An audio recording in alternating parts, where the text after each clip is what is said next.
السلام عليكم ورحمة الله وبركاته. مع مروة من ليلكي.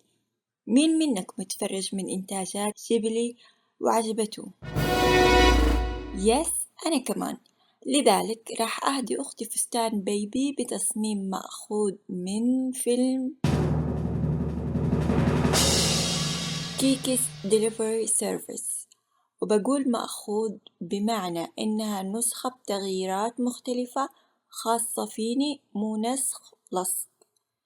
يلا نبدأ نطبقه بخطوات سهلة جدا على المبتدئين. يكفيكم بالراحة طول وعرض متر، باعتبار إن المدى العمري من سنة ل3 سنين حسب الهيئة البدنية للبيبي تبعكم. حتى ما في مشكلة لو كانت الأبعاد أقل، زي هنا عندي 70 سنتيمتر عرض.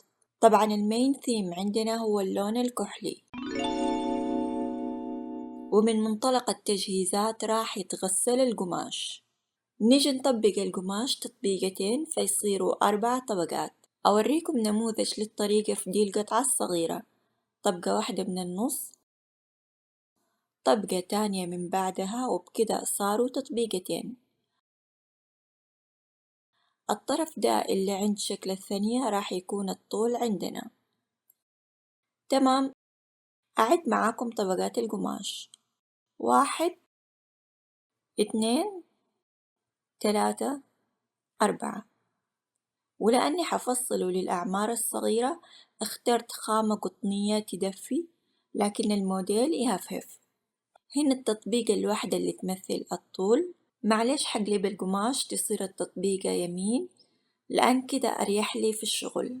نتأكد إن الحواف كلها على بعض بنفس المستوى. نجهز الأبعاد: الطول من الكتف لحد ما تبغوا، وراح أحدده في مسافات متباعدة عشان لما نوصله بخط مستقيم ما يجي مايل.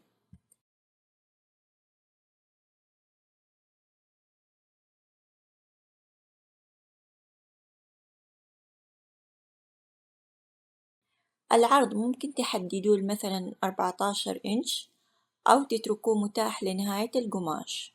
بعده خط الكتف عندنا في مقاسنا 4.5 إنش، وأمثله بنقطة. من نفس دي النقطة على طول ننزل بمسافة 4.5 إنش، وده يمثل الطول للإبط أو أعلى الصدر. ما رح نحتاج الحردة لأن الأكمام متصلة. حرسم خط يوضح لكم. طيب أحدد الطول من الكتف للصدر 5.5 إنش.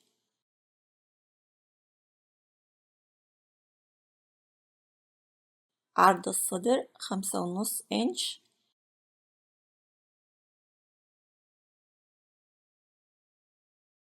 نحدد ميلان الكتف معانا نص إنش، وكده ننتقل للرقبة. عرض الرقبة 2.5 إنش. عمق الرقبة الأمامي 3 إنش. عمق الرقبة الخلفي 1 إنش. مبدئيا كده أرسم خطوطهم.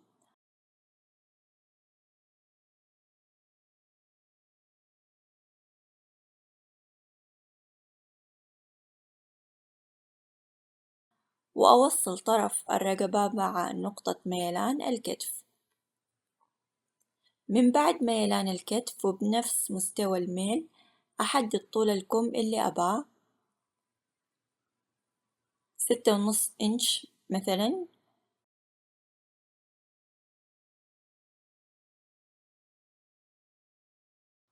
وبزاوية قائمة أنزل 3.5 إنش، وهي دي قيمة فتحة اليد. ممكن تزودوا لو حابين. بعدين أقفل الكم من تحت إلين خط الإبط، لكني ما راح أخليه حاد كده، راح أعمل زاوية ناعمة مع خط الصدر تتوصل مع الكم. وكمان حنزل من خط الصدر إلين نهاية الفستان فيصير بتصميم شكل الجرس أو الأي لاين.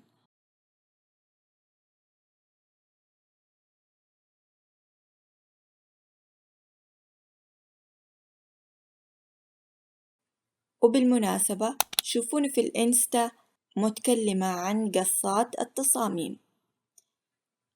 أمد الخط تحت عشان يتقاطعوا طرفين الفستان.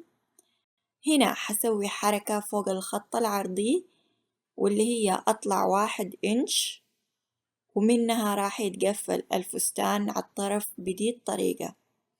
أضبط الخط عشان يعطيني ميلان ناعم بسيط. أرسم الميلان تبع الرقبة من قدام وورا، وبكده ظبط الباترون، بس باقي نقصه. وللناس اللي ماشي معايا اطمنوا، القيم دي شاملة زوايد الخياطة. عن نفسي راح أخيط بقيمة 1 سنتيمتر عن الحافة، وانتو يمديكم تزودوا أو تنقصوا حسب هيئة البيبي.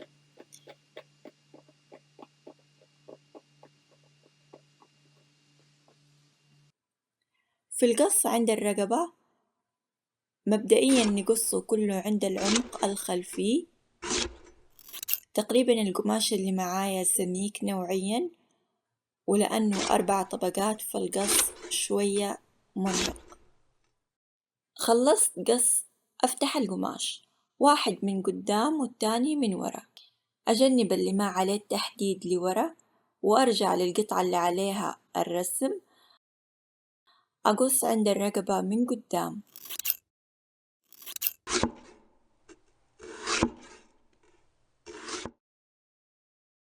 تمام كده القطعة الأمامية، وكده القطعة الخلفية مفتوحة ومطبقة. نخيطهم على بعض. نشوف إيش سويت. شبكت قدام مع ورا بخياطة على بعد مسافة 1 سنتيمتر زي ما قلت، وسرفلت أطرافهم. الميلان عند الإبط والصدر مرة عالي بشكل يعطي تجاعدات لما نقلب القماش، فلذلك راح أعمل قصات صغيرة على نفس امتداد المنحنى. طبعا في كل الجانبين قصة صغيرة من الطرف بشرط ما نتعدى خط الخياطة. باقي نكف أسفل الفستان. راح أعمله بالدبابيس أول عشان تزبط النتيجة، خصوصا إن الفستان في دوران. نفس الشيء الأكمام تنكف. أما من الرقبة عندكم خيارات متعددة ومن بينها السجاف.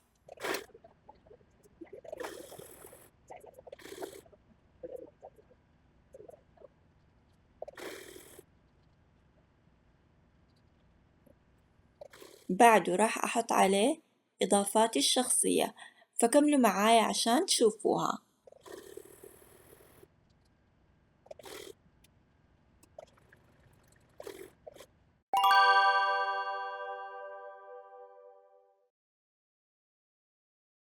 أضفت كولا أبيض من ورا، فتحت فتحة عشان الرقبة وتتقفل بالأزرار بحيث تكون متغطية من جوا بالسجاف. كمان أبغى أضيف يمكة حمراء تنفع يتنسق معاها ربطة شعر، وراح أخيطه يدويا بحيث يكون الخيط مخفي. وكلموني في التعليقات عبال. لو جاز لكم المحتوى اعملوا له لايك، ولو ناسبتكم الموضوعات اشتركوا في القناة وفعلوا جرس التنبيهات عشان يجيكم خبر أول ما أنزل الفيديوهات الجاية.